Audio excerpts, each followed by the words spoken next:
ముస్లింగా ఉండటానికి 5 చెత్త దేశాలు. 1. ఇథియోపియా. ఇథియోపియా మెజారిటీ క్రైస్తవ దేశం, కానీ దాని చుట్టూ శత్రు ముస్లిం పొరుగువారు ఉన్నారు.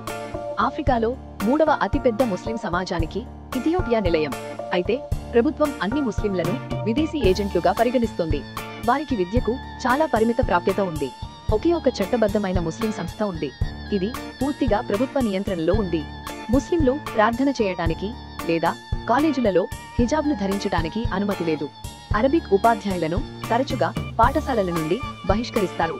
2. మయన్మార్. మయన్మార్ జనాభా 90% థెరవాడా బౌద్ధులు. ప్రభుత్వం ఈ విశ్వాసాన్ని అన్నింటికంటే ఎక్కువగా ప్రోత్సహిస్తుంది. క్రైస్తవులు, ముస్లింలు మరియు హిందువులు హింసను ఎదుర్కొంటున్నారు. ముఖ్యంగా ముస్లింలు తరచుగా భవన నిర్మాణ అనుమతులను నిరాకరిస్తారు. వారు మత మార్పిడి చేయకుండా నిషేధించబడ్డారు మరియు మతం మారటానికి ఒత్తిడి చేయబడ్డారు. మయన్మార్ పౌరులు అధికారిక పత్రాలలో వారి విశ్వాసాన్ని జాబితా చేయాలి. ఎక్కువగా ప్రమాదంలో ఉన్నవారు రోహింగ్యా ముస్లింలు.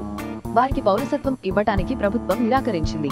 సుమారు 800,000 నుండి 1 మిలియన్ రోహింగ్యాలు నిరాశ్రయులయ్యారు. జాతి ప్రక్షాళన ప్రచారంలలో కనీసం 25,000 మంది మరణించారు. 3. చైనా. మైనారిటీల విషయానికి వస్తే చైనా దారుణమైన రికార్డును కలిగి ఉంది.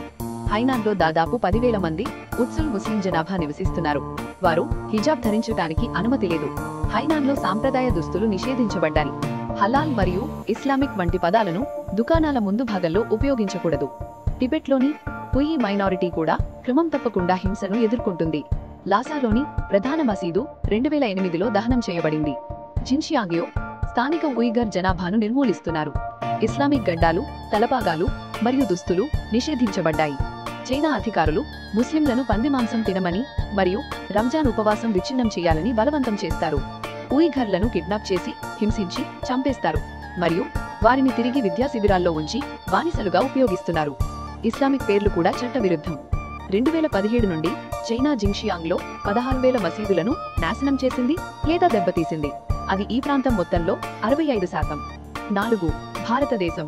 హిందువులు మరియు ముస్లింల మధ్య మతహింస సర్వసాధారణం, కానీ అల్లర్లలో ఎక్కువగా బాధపడేది ముస్లింలే. ముస్లింలు తరచుగా చంపబడతారు మరియు వారి ఆస్తులు నాశనం చేయబడతాయి. నరేంద్ర మోడీ ప్రభుత్వం కళ్లు మూసుకుంటుంది. నిజానికి అతని పార్టీ హిందూ జాతీయతను రెచ్చగొట్టింది.